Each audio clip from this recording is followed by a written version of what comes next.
ನೋಡಿ, ರಾಜ್ಯ ರಾಜಕಾರಣದಲ್ಲಿ ನವೆಂಬರ್ ಕ್ರಾಂತಿ ಅನ್ನುವಂತಹ ಒಂದು ಶಬ್ದ ಬಹಳ ದೊಡ್ಡ ಮಟ್ಟದಲ್ಲಿ ಸದ್ದನ್ನ ಮಾಡ್ತಾ ಇತ್ತು. ಈಗ ಅಕ್ಟೋಬರ್ ತಿಂಗಳು ಮುಗ್ದಿದೆ, ಅಧಿಕೃತವಾಗಿ ನವೆಂಬರ್ ತಿಂಗಳು ಆರಂಭ ಆಗಿದೆ. ಇವತ್ತಿನಿಂದ ನವೆಂಬರ್. ಹಂಗಂದ್ರೆ ನವೆಂಬರ್ನಲ್ಲಿ ಕ್ರಾಂತಿ ಆಗುತ್ತಾ ಅಥವಾ ಬರೀ ಭ್ರಾಂತಿನಾ ಅನ್ನುವಂತ ಪ್ರಶ್ನೆ ಸಹಜವಾಗಿಯೇ ಉದ್ಭವ ಆಗ್ತಾ ಇದೆ. ನವೆಂಬರ್ 20ನೇ ತಾರೀಕು ಈ ಸರ್ಕಾರಕ್ಕೆ 2.5 ವರ್ಷ ತುಂಬುತ್ತೆ. ನವೆಂಬರ್ 21ನೇ ತಾರೀಕು ಸಿಎಂ ಪಟ್ಟಕ್ಕೆ ಡಿಕೆಶಿ ಏರ್ತಾರಾ ಅನ್ನುವಂತ ಪ್ರಶ್ನೆ ಈಗ ದೊಡ್ಡ ಮಟ್ಟದಲ್ಲಿ ಚರ್ಚೆ ಆಗ್ತಿರೋದು. ಕಾಂಗ್ರೆಸ್ನಲ್ಲಿ ಕಂಪನವನ್ನ ಸೃಷ್ಟಿ ಮಾಡಿದೆ ಡಿಕೆಶಿ ಅವರು ಕೊಟ್ಟಿರುವಂತಹ ಡೆಡ್ಲೈನ್ ಸಂದೇಶ. ಹೈಕಮಾಂಡಿಗೆನೆ ಖುದ್ದು ಡೆಡ್ಲೈನ್ ಅನ್ನ ಕೊಟ್ಟಿರೋದು ಡಿಕೆಶಿ ಅವರು. ಸೊ ಹೀಗಾಗಿ ಇದೀಗ ಒಂದು ದೊಡ್ಡ ಮಟ್ಟದ ಕುತೂಹಲ ಅಂತೂ ರಾಜ್ಯ ರಾಜಕಾರಣದ ಬಗ್ಗೆ, ಮುಖ್ಯಮಂತ್ರಿಗಳ ಕುರ್ಚಿ ಬಗ್ಗೆ ಇದೆ. ಡಿಕೆಶಿ ಪದಗ್ರಹಣದ ಊಹಾಪೋಹಕ್ಕೆ ಒಂದು ಕಡೆ ಮುಖ್ಯಮಂತ್ರಿಗಳು ಗರಂ ಆಗ್ತಾ ಇದ್ದಾರೆ. ಒಂದು ಟಾಕ್ ವಾರ್ ಕೂಡ ನಡೀತಾ ಇದೆ ಎರಡೂ ಬಣಗಳ ನಡುವೆ, ಸಿದ್ದರಾಮಯ್ಯ ಹಾಗೆ ಡಿಕೆಶಿ ಟೀಮ್ ನಡುವೆ. ಸದ್ಯ ಕಾಂಗ್ರೆಸ್ನಲ್ಲಿನ ಗೊಂದಲವನ್ನ ಬಗೆಹರಿಸುವತ್ತ ಹೈಕಮಾಂಡ್ ಚಿತ್ತ ಹರಿಸುತ್ತಾ, ಸಾಧ್ಯ ಆಗುತ್ತಾ ಅನ್ನೋದು ಕೂಡ ಪ್ರಶ್ನೆ. ಹೈಕಮಾಂಡ್ ತೀರ್ಮಾನದತ್ತ ರಾಜ್ಯ ನಾಯಕರ ಚಿತ್ತ ಇರೋದು.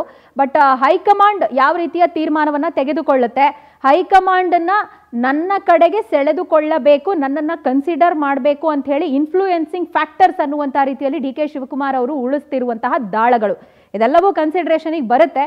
ರೈಟ್, ಈ ಬಗ್ಗೆ ಹೆಚ್ಚಿನ ಡೀಟೇಲ್ಸ್ ಕೊಡ್ತಾರೆ ನಮ್ಮ ಪ್ರತಿನಿಧಿ ರಾಘವೇಂದ್ರ. ನಮ್ಮೊಂದಿಗೆ ದೂರವಾಣಿ ಸಂಪರ್ಕಕ್ಕೆ ಸಿಗ್ತಿದ್ದಾರೆ.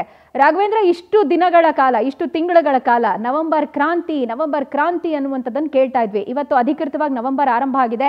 ಈ ಹಂತದಲ್ಲಿ ಡಿಕೆಶಿ ಅವರು ಹೈಕಮಾಂಡ್ಗೆ ರವಾನೆ ಮಾಡಿರುವಂತಹ ಡೆಡ್ಲೈನ್ನ ವಿಚಾರ ದೊಡ್ಡ ಮಟ್ಟದಲ್ಲಿ ಮಹತ್ವವನ್ನು ಪಡ್ಕೊಳ್ತಾ ಇದೆ.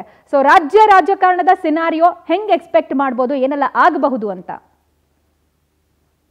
ಸದ್ಯ ರಾಜಕೀಯ ಪಣಸಾಲೆಯಲ್ಲಿ ಚರ್ಚೆ ಆಗ್ತಾ ಇರ್ತಕ್ಕಂಥದ್ದು ಡಿ.ಕೆ. ಶಿವಕುಮಾರ್ ಅವರು ನವೆಂಬರ್ 21ಕ್ಕೆ ಸಿಎಂ ಆಗ್ಲೇಬೇಕಂತ ಹೇಳ್ಬಿಟ್ಟು ಪಣವನ್ನ ತೊಟ್ಟಿದ್ದಾರೆ. ಹೀಗಾಗಿ ಹೈಕಮಾಂಡ್ಗೆ ಡೆಡ್ಲೈನ್ ಅನ್ನ ಕೊಟ್ಟಿದ್ದಾರೆ. ಜೊತೆಗೆ ಸಿಎಂ ಅವರ ಆಪ್ತರ ಬಳಿಯೂ ಸಹ ಈ ಬಗ್ಗೆ ಹೇಳಿದ್ದಾರೆ ಅಂತ ಚರ್ಚೆ ಆಗ್ತಾ ಇರ್ತಕ್ಕಂಥದ್ದು. ಆದ್ರೆ ಅದು ಎಲ್ಲೂ ಸಹ ಬಹಿರಂಗವಾಗಿ ಡಿ.ಕೆ. ಶಿವಕುಮಾರ್ ಅವರು ಹೇಳಿಲ್ಲ.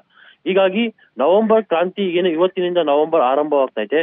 ಇನ್ನು 30 ದಿನಗಳ ಮಟ್ಟಿಗೆ ರಾಜ್ಯ ರಾಜಕೀಯದಲ್ಲಿ ಮಹತ್ವವಾಗಿರ್ತಕ್ಕಂತಹ ದಿನಗಳು. ಯಾಕಂದ್ರೆ ಜ್ಯೋತಿಷ್ಯದ ಪ್ರಕಾರ ಆಗಿರ್ಬೋದು, ರಾಜಕೀಯ ಇದರ ಪ್ರಕಾರ ಆಗಿರ್ಬೋದು, ಡಿ.ಕೆ. ಶಿವಕುಮಾರ್ ಅವರು ನವೆಂಬರ್ ನಲ್ಲಿ ಸಿಎಂ ಆಗ್ಲೇಬೇಕು ಅಂತ ಹೇಳ್ಬಿಟ್ಟು ಸಾಕಷ್ಟು ಹೋರಾಟವನ್ನ ಮಾಡ್ತಾ ಇದ್ದಾರೆ. ಯಾಕಂದ್ರೆ ಈ ಹಿಂದೆ ಅಧಿಕಾರ ಪವರ್ ಶೇರಿಂಗ್ ವಿಚಾರಕ್ಕೆ ಸಂಬಂಧಪಟ್ಟಂತೆ ವರಿಷ್ಠರ ಜೊತೆಗೆ ಡಿ.ಕೆ. ಶಿವಕುಮಾರ್ ಮತ್ತೆ ಸಿದ್ದರಾಮಯ್ಯ ನಡುವೆ ಆಗಿರ್ತಕ್ಕಂಥ ಒಪ್ಪಂದ ಯಾರಿಗೂ ಸಹ ಇಲ್ಲಿವರೆಗೂ ಬಹಿರಂಗವಾಗಿಲ್ಲ. 2.5 ವರ್ಷಗಳ ಕಾಲ ನಂತರ ನೀವು ಸಿಎಂ ಆಗ್ತೀರಾ ಅಂತ ಹೇಳ್ಬಿಟ್ಟು ವರಿಷ್ಠರು ಭರವಸೆಯನ್ನ ಕೊಟ್ಟಿದ್ದಾರೆ. ಆ ಭರವಸೆಯನ್ನ ಈಡೇರಿಸಲಿ ಅಂತ ಹೇಳ್ಬಿಟ್ಟು ಡಿ.ಸಿ.ಎಂ ಡಿ.ಕೆ. ಶಿವಕುಮಾರ್ ಅವರು ಶತಾಯಗತಾಯವಾಗಿ ಪ್ರಯತ್ನ ಪಡ್ತಾ ಇರ್ತಕ್ಕಂಥ, ಜೊತೆಗೆ ಜ್ಯೋತಿಷ್ಯದ ಮೇಲೆ ಅಪಾರ ನಂಬಿಕೆಯನ್ನು ಇಟ್ಕೊಂಡಿರ್ತಕ್ಕಂತಹ ವ್ಯಕ್ತಿ ಡಿ.ಕೆ. ಶಿವಕುಮಾರ್ ಅವರು. ನವೆಂಬರ್ ನಲ್ಲಿ ಸಿಎಂ ಆದ್ರೆ ನಿಮ್ಗೆ ಒಳ್ಳೆಯ ದಿನಗಳು ಎದುರಾಗ್ತವೆ ಅನ್ನೋ ನಿಟ್ಟಿನಲ್ಲಿ ಜ್ಯೋತಿಷಿಗಳು ಸಹ ನೋಡಿರ್ತಕ್ಕಂಥದ್ದು. ಈ ನಿಟ್ಟಿನಲ್ಲಿ ಶತಾಯಗತಾಯವಾಗಿ ಸಿಎಂ ಆಗ್ಲೇಬೇಕಂತ ಹೇಳ್ಬಿಟ್ಟು ಸಾಕಷ್ಟು ಹೋರಾಟವನ್ನ ಮತ್ತೆ ಪ್ರಚಾರವನ್ನ ಮಾಡ್ತಾ ಇದ್ದಾರೆ. ಆದ್ರೆ ಇದಕ್ಕೆ ಸಂಬಂಧಪಟ್ಟಂತೆ ಸಿಎಂ ಅವರು ಸಹ ಪ್ರತಿಕ್ರಿಯೆಯನ್ನು ನೀಡಿರ್ತಕ್ಕಂಥದ್ದು. ಏನೋ ಮಾಧ್ಯಮಗಳಲ್ಲಿ ಬಂದಿರ್ತಕ್ಕಂತಹ ಹೇಳಿಕೆಯನ್ನ ಉಲ್ಲೇಖಿಸಿ ಪತ್ರಕರ್ತರು ಕೇಳುವಂತಹ ಪ್ರಶ್ನೆಗೆ ಸಾಕಷ್ಟು ಗರಂ ಆಗಿ ಸಿಎಂ ಅವರು ಉತ್ತರವನ್ನ ನೀಡಿದ್ದಾರೆ.